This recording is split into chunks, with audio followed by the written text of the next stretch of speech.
in the length of a wire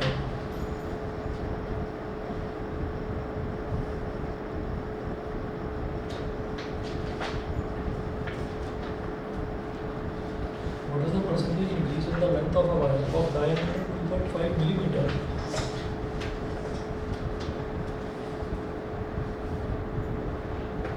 of diameter 2.5 millimeter is stretched by a force of 100 kilogram weight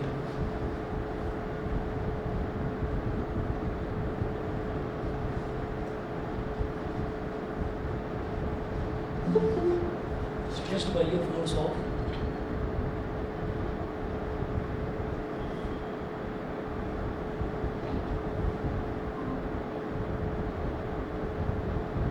stretched by a force of 100 kilogram weight full stop sorry question mark Young's modulus of elasticity of the wire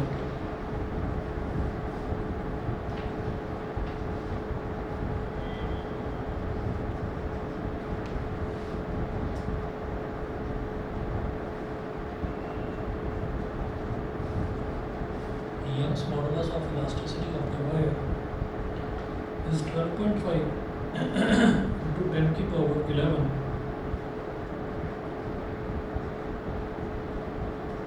into 10 की power 11 dyne per centimeter square dyne per centimeter square देखिए होता क्या है कि जैसे Young's modulus है तो Young's modulus जो है उसकी यूनिट हमने देखी है न्यूटन पर मीटर स्क्वायर लेकिन यहाँ पर दे रखा है डाइन पर सेंटीमीटर स्क्वायर तो ये जो है CGS सिस्टम में दे रखा है तो न्यूटन में और डाइन में रिलेशन ये होता है कि अगर मान लीजिए हमको न्यूटन में कोई फोर्स दे रखा है उसको डाइन में कन्वर्ट करना है तो 10 की पावर 5 से मल्टीप्लाई कर देते हैं सिर्फ इतना रिलेशन ये आपको याद रखना है अब देखिए यहाँ तक उन्होंने दिया what is the percentage increase in the length of a wire of diameter 2.5 millimetre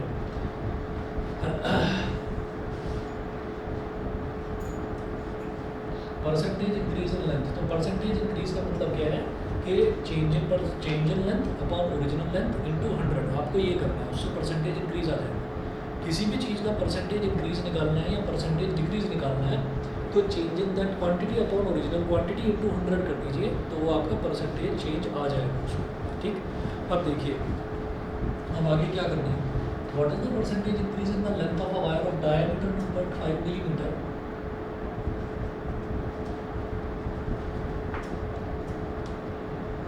तो रेडियस कितना होता है डायमीटर का आधा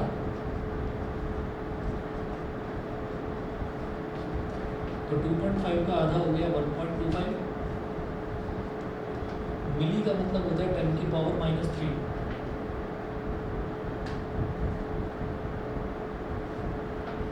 1.25 इंटू 10 की पावर -3 मीटर ये हो गया रेडियस ठीक है अच्छा जी तो what is the percentage increase in the length of a wire of diameter 2.5 stretched by a force of 100 kilogram weight तो stretched by a force of 100 kilogram weight का मतलब क्या है कि 100 किलोग्राम का वेट है ठीक है केवल वही फोर्स की तरह काम कर रहा है बस वो जो वेट है उसी की फोर्स लग रही है बस और कोई अलग से एक्सटर्नल फोर्स नहीं है तो मुझे क्या करना है कि ये 100 किलोग्राम का मतलब क्या हो गया कि मास है 100 किलोग्राम का मतलब मास है तो जो मास है मास में आपको जी को मल्टीप्लाई करना है m/g तो आपके पास वेट आ जाएगा वेट मतलब फोर्स आ जाएगी तो केवल एक वही फोर्स है जिसकी वजह से उसकी लेंथ बढ़ रही है ठीक है तो जब भी कभी किलोग्राम वेट आ जाए तो समझ जाइए कि केवल यही फोर्स है इसके अलावा और कोई फोर्स नहीं है वेट की ही फोर्स है बस अच्छा जी तो stretch by force of 100 kilogram weight तो अब आप यहाँ से अगर फोर्स निकालेंगे तो फोर्स आ जाएगा m/g ठीक है अच्छा तो निकालते हैं जरा मास कितना दे रखा है 100 किलोग्राम और जी कितना होता है 9.8 पॉइंट क्या नीचे 10 आया 1 0 से 1 0 कट गया तो ये हो गया 980 न्यूटन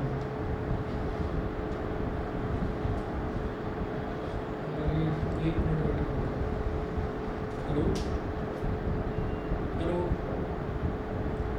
हाँ जी कर दो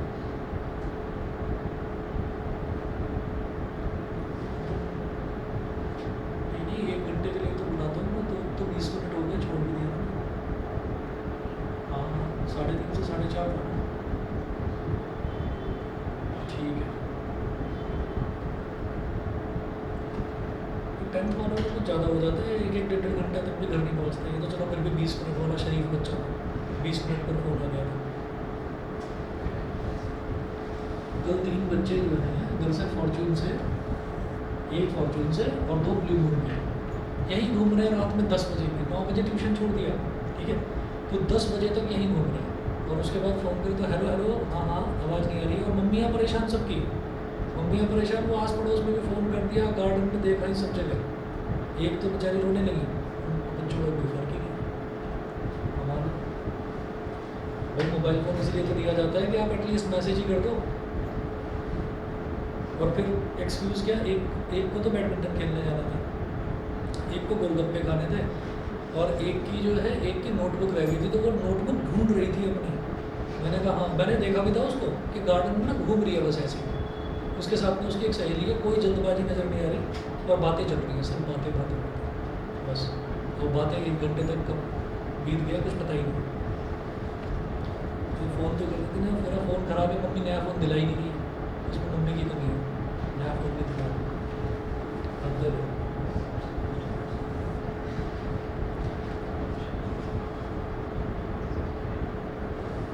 ऐसे बच्चों के पेरेंट्स के अंदर अगर मेरे पेरेंट्स की आत्मा आ जाए ना 10 मिनट के लिए, तो वो आगे से कभी गलती करेंगे ही नहीं।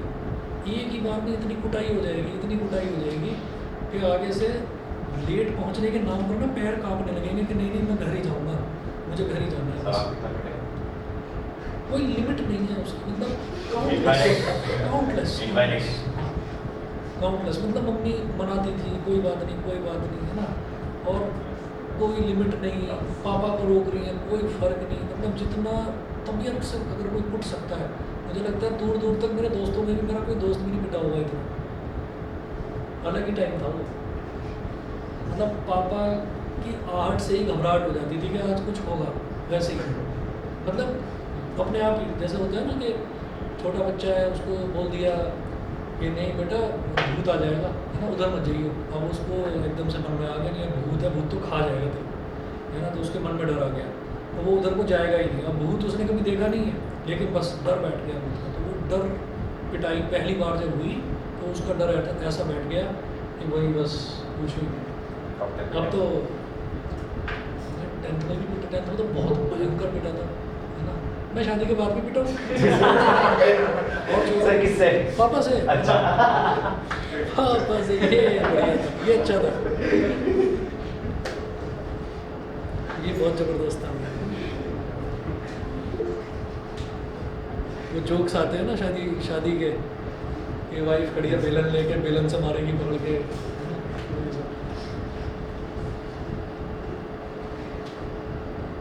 तो उसके बाद फिर मम्मी ने समझाया एक बार ये अब शादी हो गई इसकी। मेरा भाई भी पिटा है, और मतलब पता नहीं हमारी एज वाले जितने भी हैं, हमारे पेरेंट्स की एज कितनी होगी, 40s में होंगे शायद, 40 है ना, तो तुम्हारे पापा मेरे से 2 साल बड़े हुए बस, है ना। तो एक बार पूछ लेना उनसे, उनकी भी तबीयत से हुई होगी पिटाई, उस टाइम सबकी होती थी, कोई छोड़ता ही नहीं था अपने बच्चों को तो बेटा। और ऐसा भी हो जाता था पड़ोसी भी पीटते थे पड़ोसी भी पीटते थे। अगर पड़ोस से शिकायत आ गई ना, तो आज तो पेरेंट्स खड़े हो जाते हैं साथ में, यानी आपने हमारे बच्चों को डांटा कैसे, डांटा वही डांटा तो मुँह से ही है, हाथ थोड़ी लगा दिया। और पहले कि भाई साहब आपको सोचने की जरूरत ही नहीं थी, लगाते 4 चाटे। अरे जो मैंने सोचा जी अभी लगाओ, और फिर सामने ही कर दी, इज्जत बेइज्जती सब हो गया बस। अभी भी हैं वैसे ऐसे पेरेंट्स, लेकिन कम है। बचपन में गुस्सा आता है, लेकिन धीरे धीरे जब बड़े होते हैं और फिर देखते हैं ना हरकतें बच्चों की, तब लगता है नहीं पिटाई जरूरी भी है। 980, अच्छा जो भी न्यूटन में दे रखा है, तो हमें दिखाई दे रहा है 9 पर सेंटीमीटर स्क्वायर, तो 10 की पावर 5 से मल्टीप्लाई कर देंगे तो ये ऑटोमेटिकली 9 में कन्वर्ट हो जाएगा। 980 इंटू 10 की पावर 5, तो ये हो गया 98 इंटू 10 की पावर 6, 9।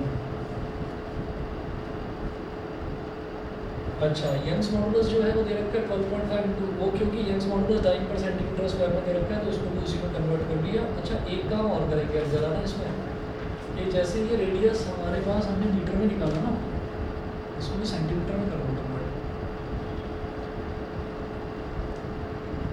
1.25 इंटू 10⁻³ मीटर को सेंटीमीटर में कन्वर्ट करने के लिए क्या करते हैं, 100 से मल्टीप्लाई करते हैं।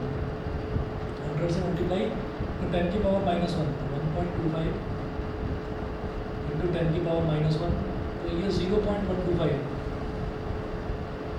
सेंटीमीटर ये हो गया एफ आर। चलिए जी, तो एरिया निकाल लो, एरिया ऑफ क्रॉस सेक्शन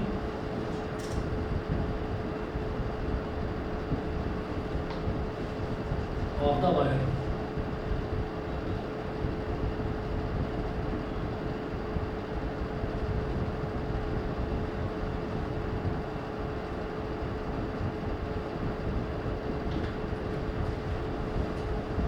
और रेडियस कितना हो गया, 0.125 सेंटीमीटर।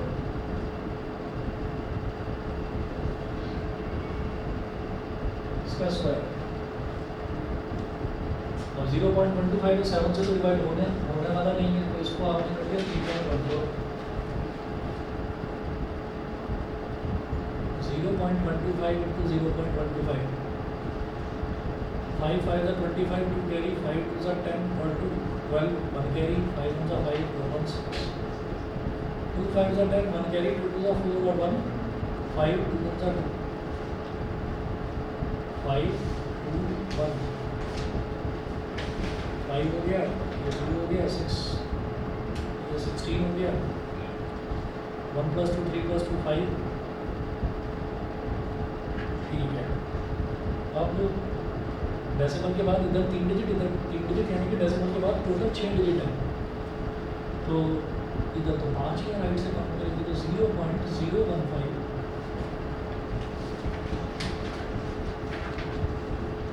0.015625। ठीक है, इसको 3.14 से लीजिए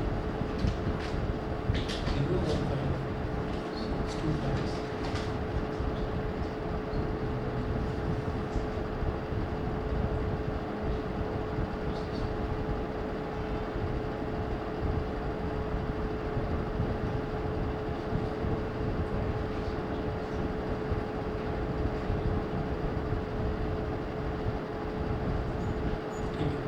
into 3.14, 4 5 are 20, 4 5 are 20, 2 carry 4 2s are 8 और 2 10, 1 carry 4 6 are 24 और 1 25, 2 carry 4 5 are 20 और 2 22, 2 carry 4 1 are 4 और 2 6, 4 0s are 0। ठीक है, बस अब तो 0 हो जाएगा, क्रॉस लगा दिया 5 2 6 5 1, डबल क्रॉस 3 5 are 15, 1 carry आ गया, 3 2 are 6 और 1 7, 3 6 are 18, 1 carry 3 5 are 15 और 1 16, 1 carry 3 2 are 3 और 1 4, 0 5 5 + 2 7 + 5 12, 1 carry 1 + 2 3 + 6 9 + 7 16, 1 carry 1 + 6 7 + 5 12 + 8 20, 2 carry 2 + 1 3 + 6 9 4। डेसिमल के बाद 1 2 3 4 5 6 6 और 2 8 डिजिट्स, तो 1 2 3 4 5 6 7 8। तो इसको 4 प्लेसेस तक कर लीजिए बस डेसिमल का ना, ये हटा दो, ये हटा दो, ये हटा दो, 0.04906 यहाँ तक कर लीजिए बस, 0.04906 सेंटीमीटर स्क्वायर। ठीक है, ये एरिया ऑफ क्रॉस सेक्शन हो गया, एरिया ऑफ क्रॉस सेक्शन हो गया, फोर्स आ गया हमारा, और इसके बाद अब what is the percentage between the length of diameter इतना स्ट्रेच बाय फोर्स है। ठीक है, तो यंग्स मॉडुलस जो है, यंग्स मॉडुलस क्या होता है, y is equal to stress upon strain.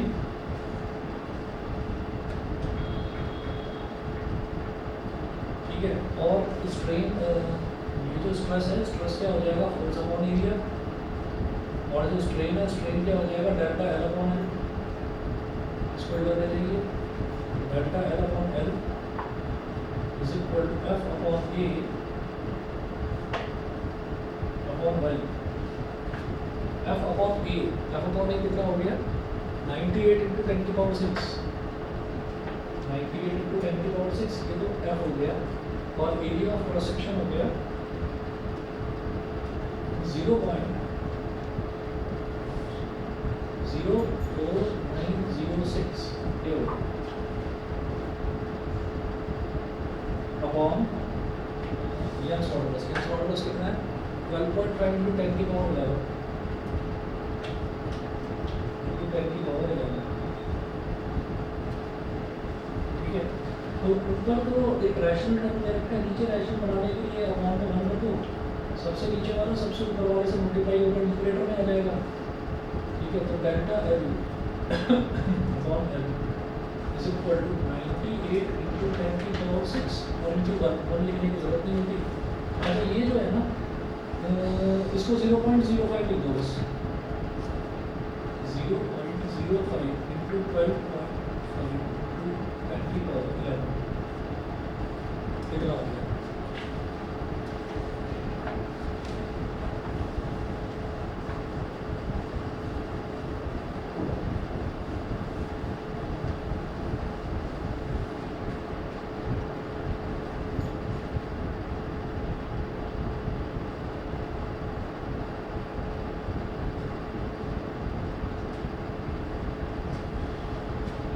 तो इसको अगर मल्टीप्लाई करेंगे तो ये 625 आ जाएगा और कितने डिजिट्स हो जाएंगे 3 हो जाएंगे, तो 0.625 हो गया बस 0.625। ठीक है, और ये 10 की पावर 11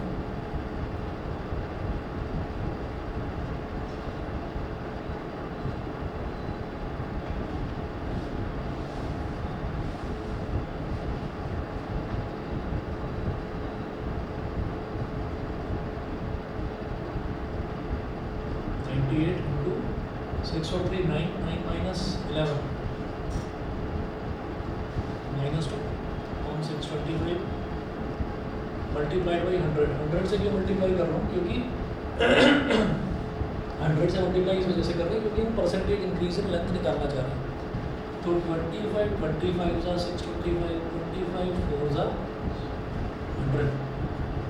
ठीक है, delta L upon L is equal to 4 8s are 32, 4 9s are 36 और 3 39 392 upon 25 into 10 की पावर -2% डिवाइड करिए 25 1 25 39 minus 25 कितना हो जाएगा 14 के आगे 2 लगाया 142 25 5 ज़ा 125 तो 17 हो गया, उसके आगे 0 लगाया तो 25 6 ज़ा 150 170 minus 150 20 हो गया 25 8 ज़ा 15.68 इंटू 10 की पावर -2 मतलब नीचे ले आओ 100 और परसेंट, ये 100 काट दो और डेसिमल को एक पे सीधा शिफ्ट कर दो 0.1568%। ये है परसेंटेज इंक्रीज इन लेंथ। ठीक है, बिल्कुल सही है। इनका 15.965 इंटू 10 की पावर -2 15.965 हमारा भी लगभग अप्रॉक्सीमेटली उतना ही है और इन्होंने इसको अप्रॉक्सीमेट करके लिख दिया 0.16%। तो 0.16% लिखा जा सकता है इसको, समझ गए। ठीक है जी, एक और क्वेश्चन देखिए। A composite wire of uniform diameter, ये वाला जो क्वेश्चन है इससे पहले वाला NCERT का नहीं है, ये दिल्ली बोर्ड का है। अच्छा, और अब जो है ये NCERT का है क्वेश्चन, दिल्ली बोर्ड का इस वजह से क्योंकि दिल्ली में कुछ साल पहले तक 11th का भी बोर्ड एग्जाम होता था दिल्ली में, दिल्ली के जो गवर्नमेंट स्कूल्स होते थे उसमें। और composite wire of uniform diameter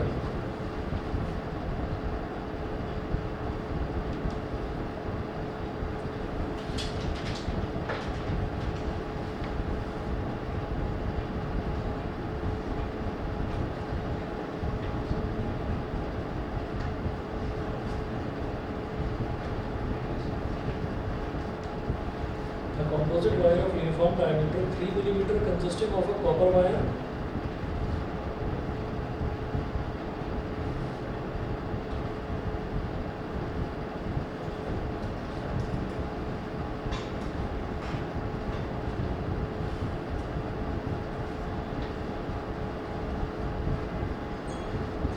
consisting of a copper wire of length 2.2 meter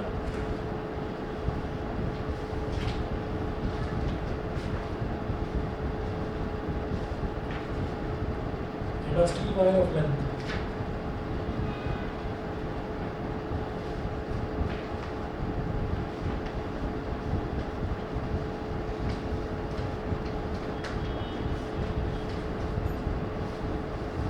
1.6 meters stretches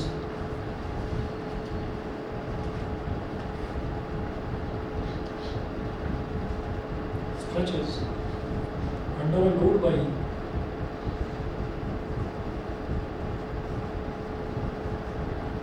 under a load by 0.7 millimeter.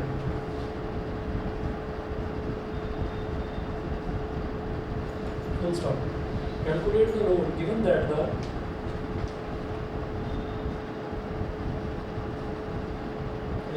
load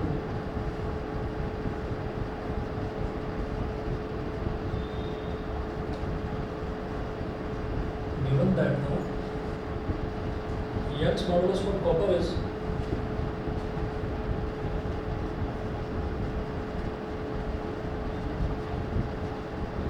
Young's modulus for copper is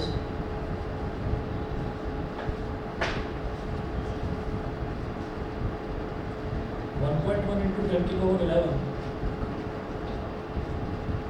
Pascal, and for steel is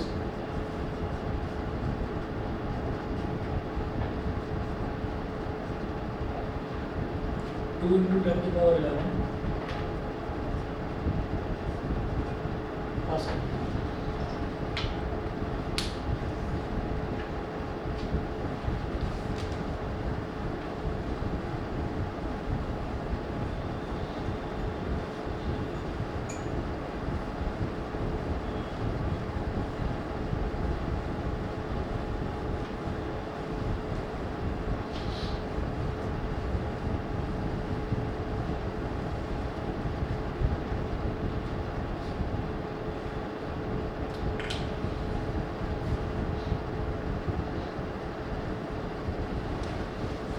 अच्छा जी देखिएगा composite wire of uniform diameter, बस इतना है, question complete है ये। Composite wire of uniform diameter, composite wire का मतलब क्या है कि वायर जो है वो एक मटेरियल का नहीं बना हुआ है, दो अलग अलग मटेरियल्स का बना हुआ है। ठीक है, समझ लीजिए कि पहले स्टील है ना, consisting of a copper wire and then a steel wire. तो कॉपर में शायद उतना खिंचाव ना हो, स्टील में शायद ज़्यादा खिंचाव हो जाए। ठीक है, तो इन्होंने बोला कि डायमीटर उसका यूनिफॉर्म है, मतलब एक जैसे ही। अगर एक वायर जो है कॉपर का बना हुआ है तो वो भी उतना डायमीटर, और उसका भी, दोनों का डायमीटर सेम। कॉपर वायर की लेंथ कितनी है 2.2 मीटर और स्टील वायर की लेंथ कितनी है 1.6 metre. Stretches under a load by 0.7 millimetre. ठीक है, तो उस पर जो स्ट्रेचिंग होती है वो 0.7 मिलीमीटर की होती है, मतलब डेल्टा एल दे रखा है। Calculate the load given that the Young's modulus for copper का यंग्स मॉडुलस कितना है, स्टील का है। ठीक है, अच्छा जी, अब इसमें आप देखिएगा कि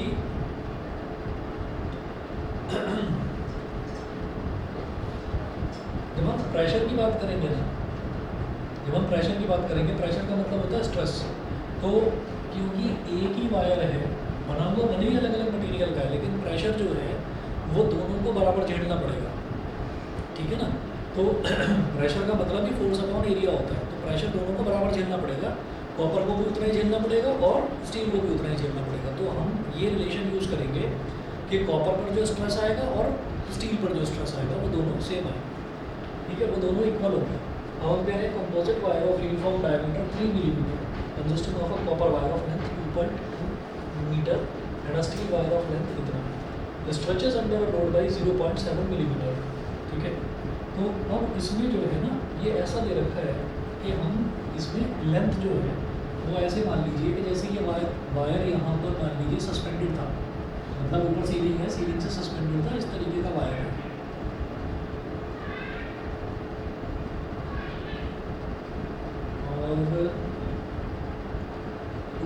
को थोड़ा बड़ा मान लो, एल सी लिख लो इसको। एल सी का मतलब लेंथ ऑफ कॉपर वायर, ये कितना हो गया 2.2 मीटर।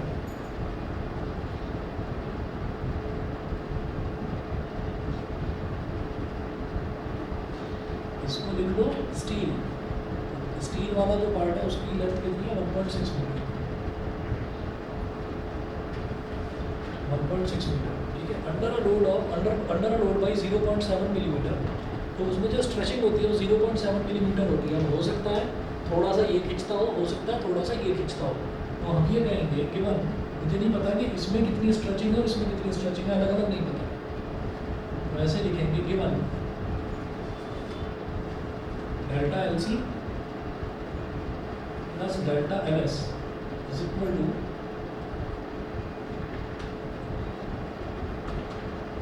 0.7 मिलीमीटर, मतलब 0.7 इंटू 10 की पावर -3 मीटर। ये हो गया, यहाँ तक समझ गए? यहाँ तक समझ गए भाई। इतनी लेंथ उसकी बढ़ी, तो मुझे नहीं पता कि कॉपर कितना खिंचा, मुझे नहीं पता कि स्टील कितना खिंचा, पर हमने ये कहा कि चलो थोड़ा सा खिंचाव इसमें हुआ, थोड़ा सा इसमें हुआ, टोटल जो वायर खिंचा है वो इतना खिंच गया। समझ गए? तो दोनों का टोटल है। अच्छा जी, इसके बाद आप ये देखिएगा कि यहाँ पर जो यंग्स मॉडुलस दे रखा है कॉपर का, वो निकालते हैं सबसे पहले। नोट कर लो पहले तो यंग्स मॉडुलस कॉपर का ये कितना है 1.1 10 की पावर 11 पास्कल, स्टील का 2 इंटू 10 की पावर 11 पास्कल, ठीक है। उसके बाद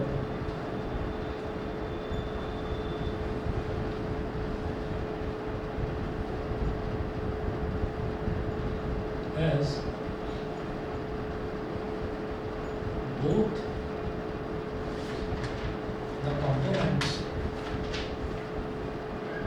copper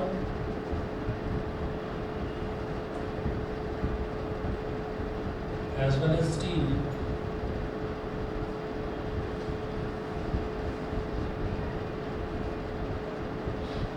as both the components copper as well as steel are combined, so they will experience the same stress.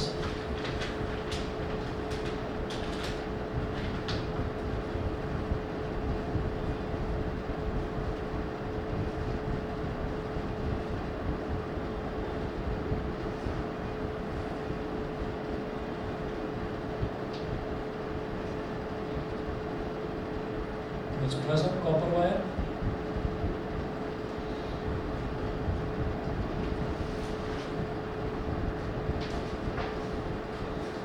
is equal to stress on steel wire,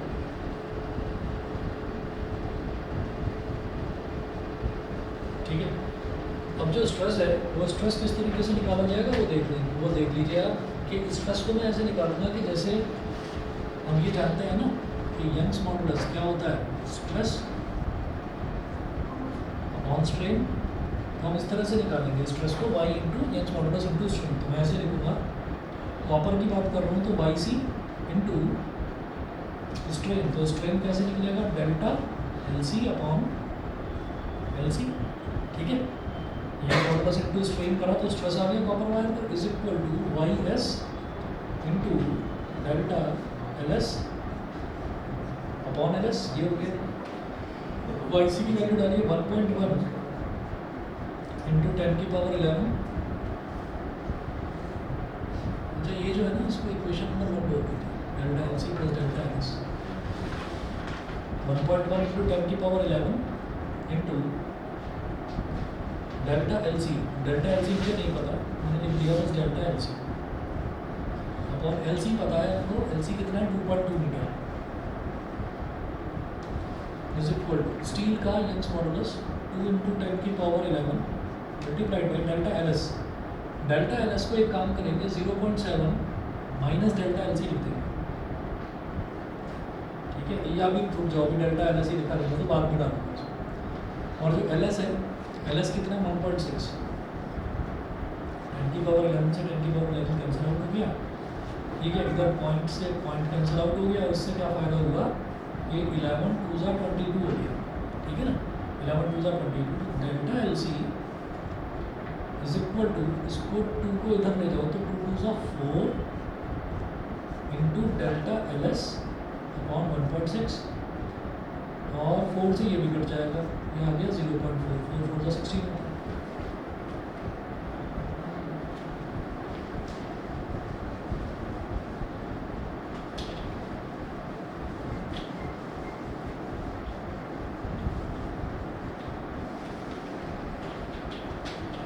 ठीक है, तो अब यहाँ से आ जाएगा delta L C 0.4 delta L C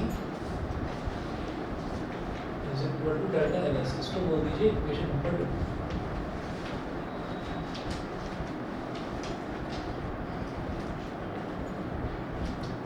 ठीक, अब क्या करेंगे, डेल्टा एल एस की वैल्यू मेरे पास आ गई डेल्टा एल सी की टर्म्स में, put this value of delta L S in equation 1।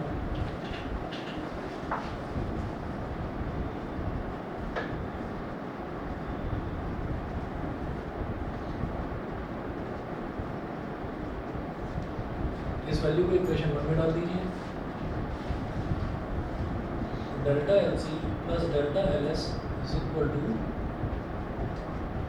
0.7 into 10 की पावर -3। ठीक है, और अब डेल्टा एल सी को तो डेल्टा एल सी रहने दीजिए, डेल्टा एल एस की वैल्यू डालिए 0.4 delta L C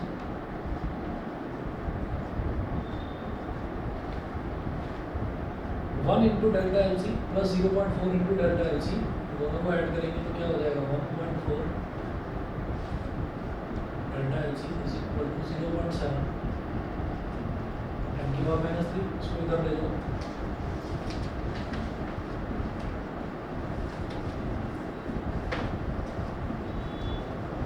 seven to सा 14, 1/2 0.5 हो जाएगा।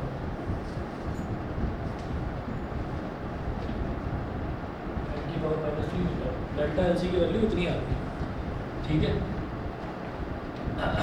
अच्छा, अब वो पूछ क्या रहते हैं हमसे, कैलकुलेट द लोड। ठीक है, लोड पूछ रहे हैं, तो लोड का मतलब क्या है, फोर्स पूछ रहे हैं बस। ठीक है, फोर्स निकालना है आपको,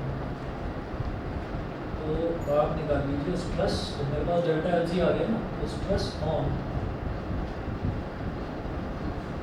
कॉपर वायर या कॉपर कॉम्पोनेंट वो है Y C into delta L C upon L सी।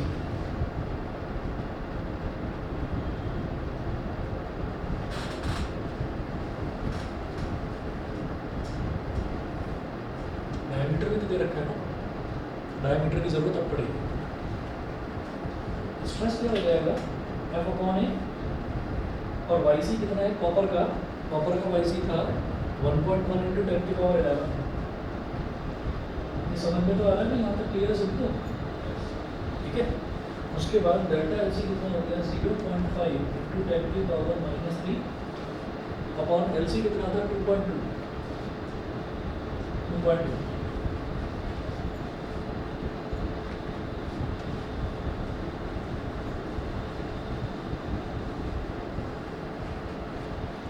हमें लोड निकालना है, लोड मतलब फोर्स है, तो आप इसको ए को इधर शिफ्ट कर देंगे, मल्टीप्लाई में चला जाएगा।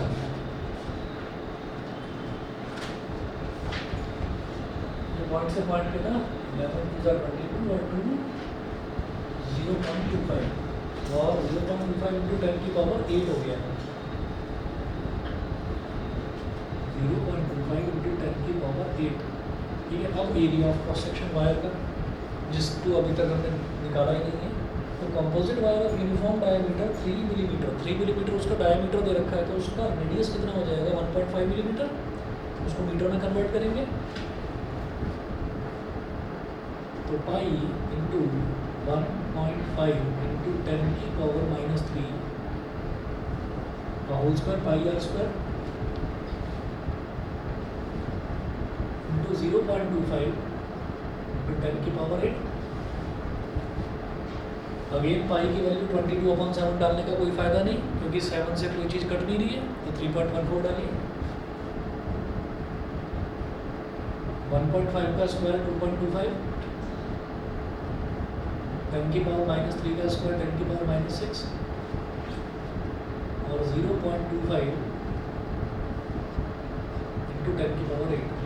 ये 10 की पावर 8 और 10 की पावर -6 हो जाएगा 10 की पावर 2।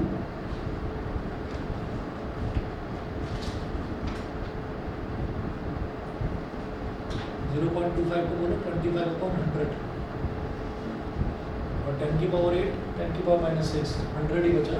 100 से 100 कैंसिल आउट हो गया। अब 3.14 इंटू 2.25 इसको मल्टीप्लाई कर लो। 4 5 7.065 कितना 7.065 पूरा बता रहा हूँ टोटल करके 3.14 into 2.25 7.065 बस इतना ही है। हाँ इसका 25 है ना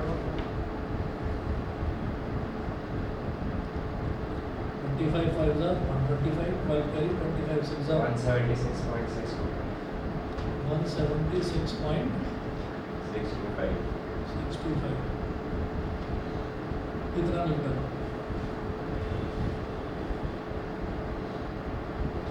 तो 176.8 न्यूटन दे रखा है इन्होंने, लगभग आसपास ही। ठीक है तो इतना डेसिमल में थोड़ा बहुत फर्क चलता है।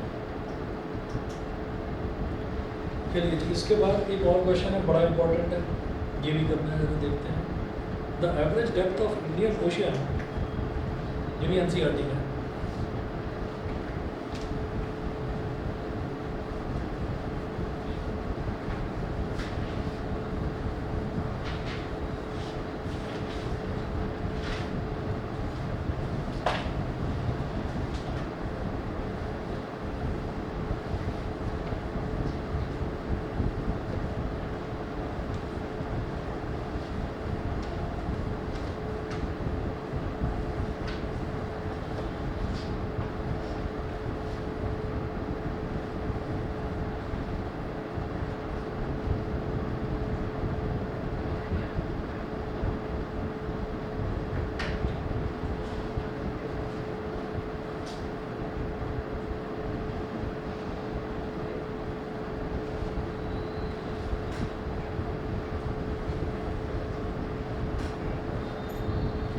The average depth of Indian Ocean is about 3000 meters.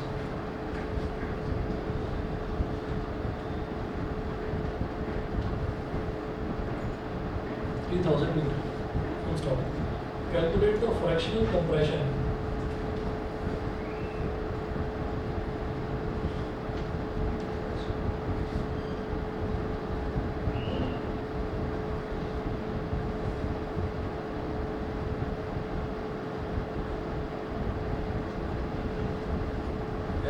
fractional compression delta V upon V,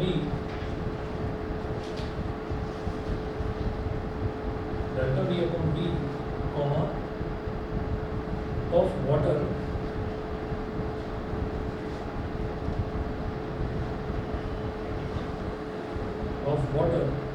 at the bottom of the ocean.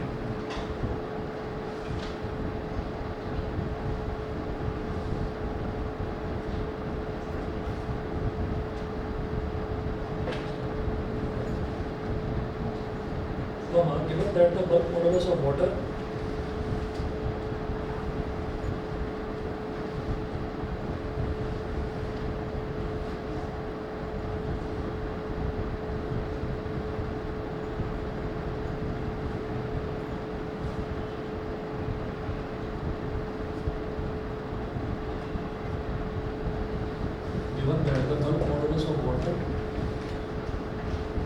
is 2.2 into 10 to the power 9.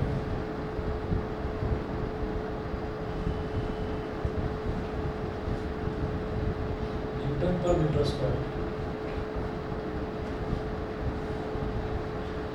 The average depth of Indian Ocean is about 3000 meter. Indian ocean की जो depth है वो 3000 metre के करीब है। Calculate the fractional compression delta V upon V. तो delta V upon V हमको निकालना है, ठीक है। तो बल्क मॉडुलस दे रखा है, बल्क मॉडुलस यहाँ पर यूज़ करेंगे, के से रिप्रेजेंट करते हैं उसको। तो यहाँ पर जो प्रेशर है ना, जैसे प्रेशर हमको निकालने की ज़रूरत पड़ती है, प्रेशर यानी कि स्ट्रेस, वो हमको निकालने की ज़रूरत पड़ती है। तो लिक्विड के केस में जो प्रेशर है वो फोर्स अपॉन एरिया करके ना निकल कर वो निकलता है एच रो जी करके। एच होता है कि कितनी गहराई पर आप प्रेशर निकालना चाह रहे हैं, रो होता है उस लिक्विड की डेंसिटी। तो इंडियन ओशियन है, पानी भरा होगा उसके अंदर, ठीक है, और पानी की डेंसिटी फिक्स है 1000 किलोग्राम पर मीटर क्यूब, ठीक है। ये चीज़ बताएंगे नहीं क्योंकि ये 9th क्लास में करा होगा ग्रेविटेशन में, 1000 किलोग्राम पर मीटर क्यूब, ये याद रखना है, ठीक है। और जी की वैल्यू आपको पता ही है, तो यहाँ पर लिख लीजिए stress at the bottom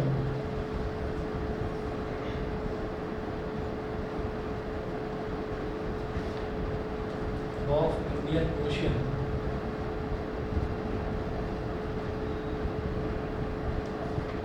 is equal to P is equal to H rho G। H rho G, H कितना है, डेप्थ उसकी 3000 मीटर, डेंसिटी होती है 1000 किलोग्राम पर मीटर की। मैं लिख रहा हूँ यूनिट्स के साथ लिख रहा हूँ, 3000 मीटर, ये हो गया 1000 किलोग्राम पर मीटर क्यूब। और जी हमको मालूम है 9.8 मीटर पर सेकंड स्क्वायर, ठीक है। तो अब जरा देखिएगा, ये हमारे पास हो जाएगा 3 को 9.8 से मल्टीप्लाई करना है बस। ये जो प्रेशर है ये आ गया 3 8 ज़ा 24, 3 9 ज़ा 27 और 2 29, 29.4, 3 0 ये 3 0 ये 10 की पावर 6,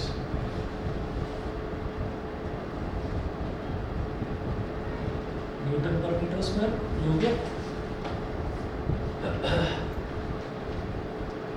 उसके बाद वो बोल रहे हैं कि आपको फ्रैक्शनल कंप्रेशन निकालना है डेल्टा वी अपॉन वी। जो बल्क मॉडुलस है ये क्या होता है, एफ अपॉन ए यानी कि स्ट्रेस यानी कि pressure upon delta V upon V, ये निकालना है। डेल्टा वी अपॉन वी को इधर ले आओ, के को इधर ले लो, delta V upon V, F upon A की जगह पी आ गया और ये के इधर आ गया, ठीक है जी।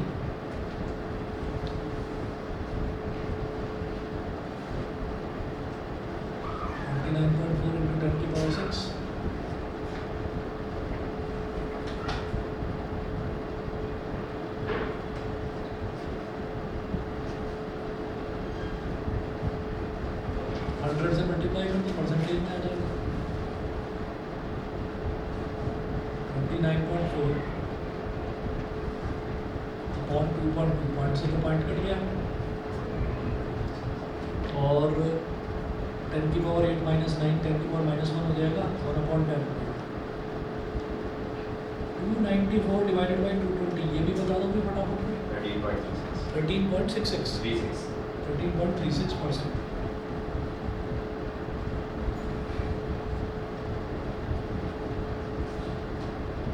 गड़बड़ हुई है, 1.36% आ रहा है, 1.36 पॉइंट डेसिमल का कुछ गड़बड़ हुआ है।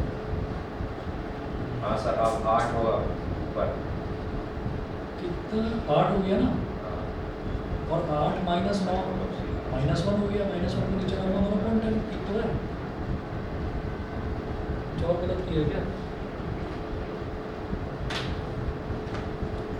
3 8 ज़ा 24, 3 9 ज़ा 27, 27,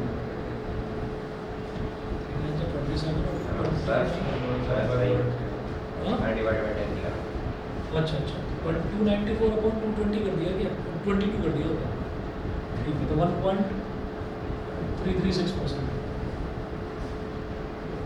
उनका पता नहीं कैसा 1.36% आ रहा है, चलो ठीक है, अप्रोक्सीमेटली आसपास है।